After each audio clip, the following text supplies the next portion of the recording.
In September 2015, a federal court in the state of Georgia sentenced a 61-year-old American to 28 years in prison. Not for murder, not for drugs, not for terrorism, for peanut butter. It was the harshest sentence ever handed down in the United States in a food safety case. The man's name was Stewart Parnell, and he ran a company that supplied peanut butter in bulk, not in jars for supermarket shelves, but in buckets and drums to factories that made cookies, ice cream, snack bars, and dog food. At his plant in the town of Blakely, the roof leaked. Rainwater dripped directly onto the production line. Rodent droppings were found throughout the facility. When laboratory tests detected salmonella, the company ordered another test, and if the second one came back clean, the shipment was sent to customers anyway. When one manager emailed Parnell to say that another batch had failed inspection, he replied with just 3 words: "Ship it anyway." 9 people died. 714 fell ill across 46 states.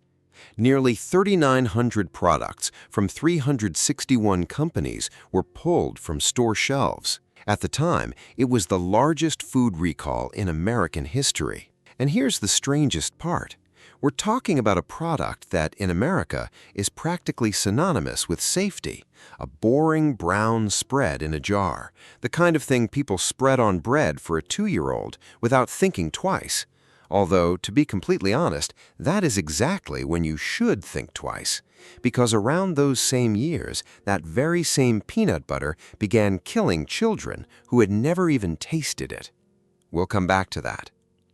This is 2015, but the story begins 3,500 years before Christ in the valleys of South America, with a plant that hides its own fruit beneath the ground. The peanut is not a nut.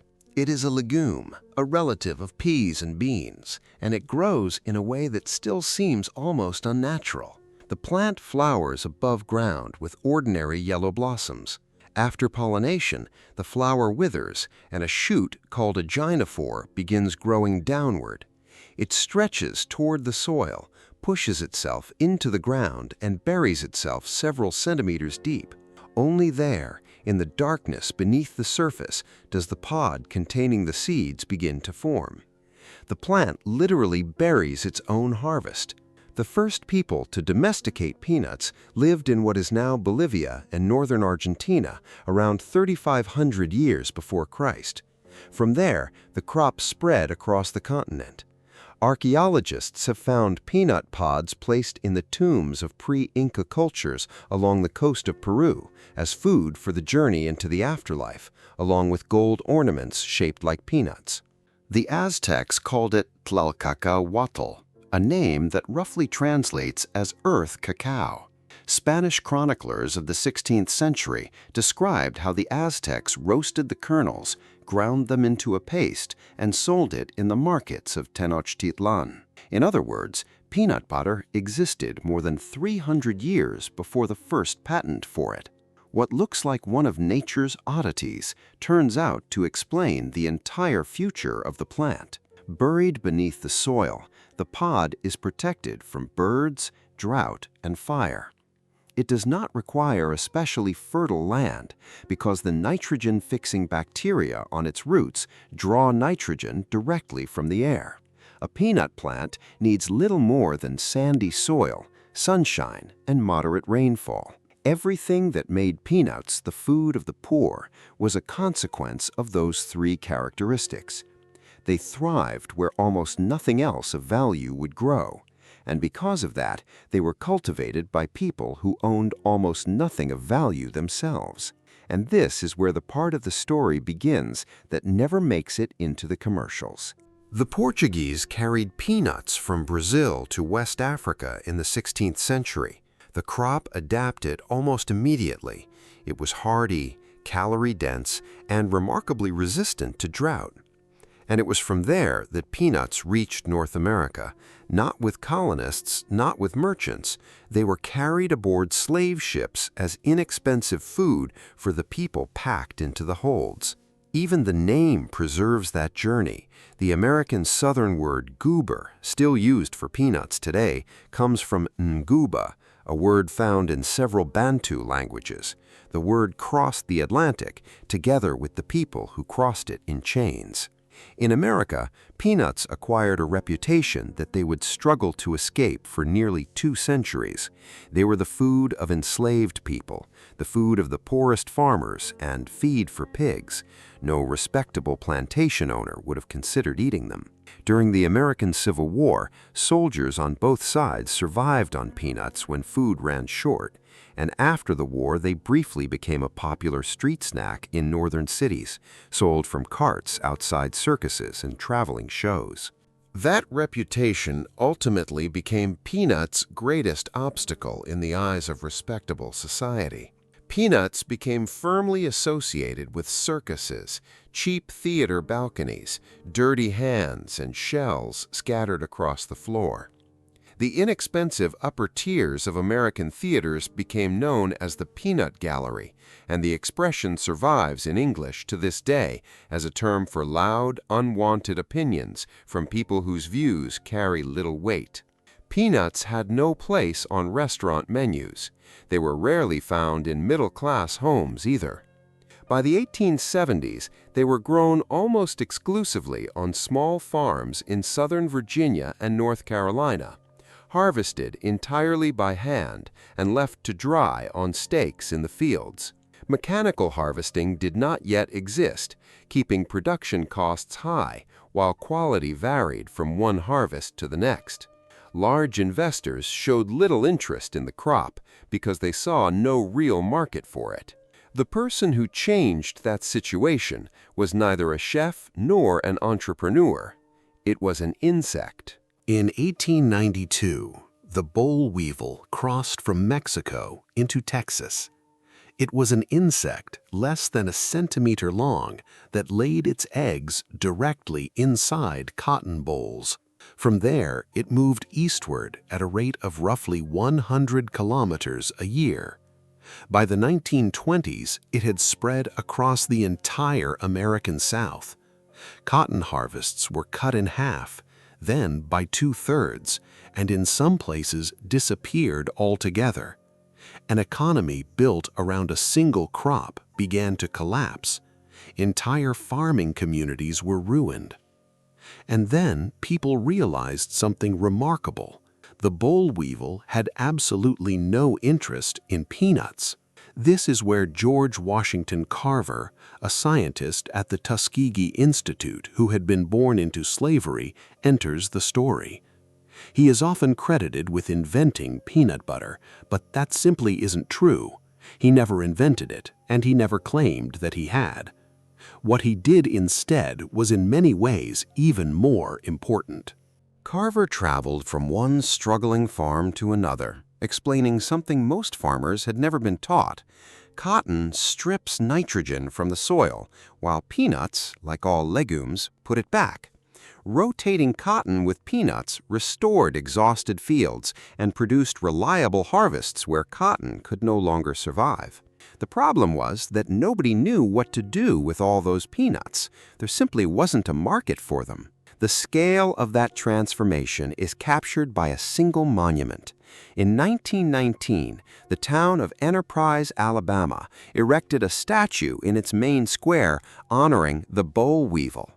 The very insect that had devastated the region was thanked with a monument because after cotton collapsed, local farmers switched to peanuts and ended up earning more money than they ever had before. The monument still stands there today. Carver then turned his attention to creating demand. In 1916, he published a bulletin titled How to Grow the Peanut and 105 Ways of Preparing It. He promoted peanut milk, peanut flour, peanut coffee, paints, cosmetics, and adhesives. He even traveled the countryside with a wagon that served as a mobile classroom, teaching farmers new agricultural methods. In January 1921, Carver was invited to testify before Congress during hearings on tariffs for imported peanuts. A black scientist in that era was given just 10 minutes to speak. He spoke for nearly 40. One by one, he pulled sample after sample from his suitcase, holding the attention of the House Ways and Means Committee until the end. The tariff was approved. I'll tell you what I think. Turning George Washington Carver into the familiar schoolbook legend of the inventor of peanut butter didn't elevate his legacy, it diminished it. Anyone can come up with a recipe. What Carver actually did was far more significant. He helped restore the exhausted soil of an entire region and gave thousands of ruined farmers a crop they could build their lives around again. That's a contribution far greater than any patent. The patent history of peanut butter is really a chain of people, each solving a completely different problem and not thinking about making a popular food. 1884, Montreal. Pharmacist Marcellus Gilmore Edson received a patent for grinding roasted peanuts between heated rollers until they reached what he described as the consistency of butter or lard. His intended customers were people who could no longer chew solid food. 1895, Battle Creek, Michigan. Dr. John Harvey Kellogg, the same Kellogg whose name now appears on cereal boxes, patented his own manufacturing process. Kellogg was a vegetarian, a Seventh-day Adventist, and the superintendent of a sanitarium where wealthy patients were treated with strict diets and frequent enemas. He wanted a meat-free source of protein for people with poor teeth.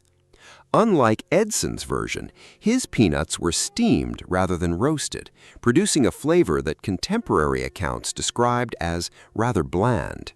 1903, St. Louis. Physician Ambrose Straub patented a machine for making peanut butter. According to the commonly repeated version of the story, he developed it for patients who had no teeth. 1904, same city, the St. Louis World's Fair attracted 20 million visitors. A vendor named Sumner set up a booth selling peanut butter and reportedly made around $700. The amount itself was insignificant, but people came to the fair from across the country, and tens of thousands of them were exposed to the product at once. Notice one important detail. All 4 of these people were making medicine. Peanut butter was born in sanitariums and doctors' offices as food for the sick and the elderly. In its early years, it was sold in New York tea rooms at delicacy prices. But one technical problem remained, and until someone solved it, peanut butter could never become a mass-market product. Natural peanut butter separates. The oil rises to the top while the dense peanut solids sink to the bottom and harden. A jar sitting on a store shelf for weeks ends up with a layer of oil floating above a gray, solid mass. In 1922, California chemist Joseph Rosefield applied partial hydrogenation to peanut butter. Some of the liquid oils were converted into fats that remained solid at room temperature, preventing the mixture from separating. The result was a smooth spread that stayed uniform, spread easily with a knife, lasted for up to a year, and no longer needed to be stirred before use. Rosefield licensed the technology to the Peter Pan brand in 1928, and a few years later launched his own brand, Skippy. He also introduced the now familiar wide-mouth jar that made it easier to scoop out the spread with a knife, and later released a chunky version after some customers complained that the original texture was too smooth. Ironically, the very technology that turned peanut butter into a mass-market product came back to haunt it 70 years later. Partial hydrogenation produces trans fats, and when researchers linked them to cardiovascular disease in the 1990s, manufacturers were forced to switch to different stabilizers. Today, most major brands use fully hydrogenated oils that do not contain trans fats. The first published recipe for a peanut butter and jelly sandwich appeared in 1901 when Julia Davis Chandler included it in the Boston Cooking School magazine. For the next 27 years, it attracted very little attention. everything came together in 1928 when Otto Rohwedder introduced the first practical bread slicing machine. Pre-sliced bread was sold in uniform slices, making it possible for a child to prepare a sandwich without using a knife or asking an adult for help. Then came the Great Depression.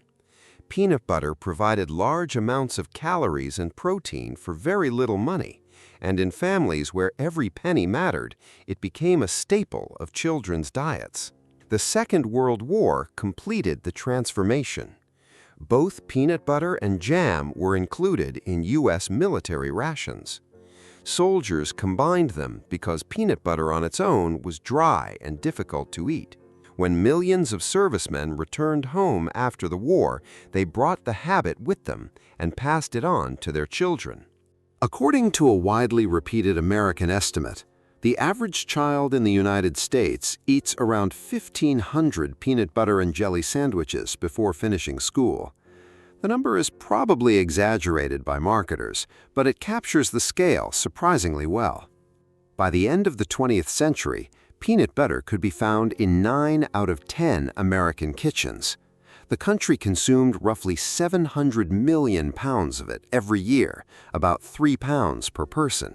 In 1958, Procter & Gamble introduced the Jif brand, which over the following decades overtook both Skippy and Peter Pan to become the market leader.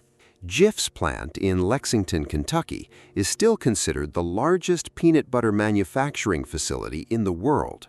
And that was when it became clear that total success comes with a price. In 2000, the American Academy of Pediatrics issued a recommendation. Children considered to be at high risk, those with eczema, asthma, or a family history of allergies, were advised to avoid peanuts until the age of 3. The logic seemed perfectly reasonable. If you don't expose a child to an allergen, they won't develop an allergy. Parents, schools, and manufacturers of children's foods adopted the advice almost immediately. Then the exact opposite happened.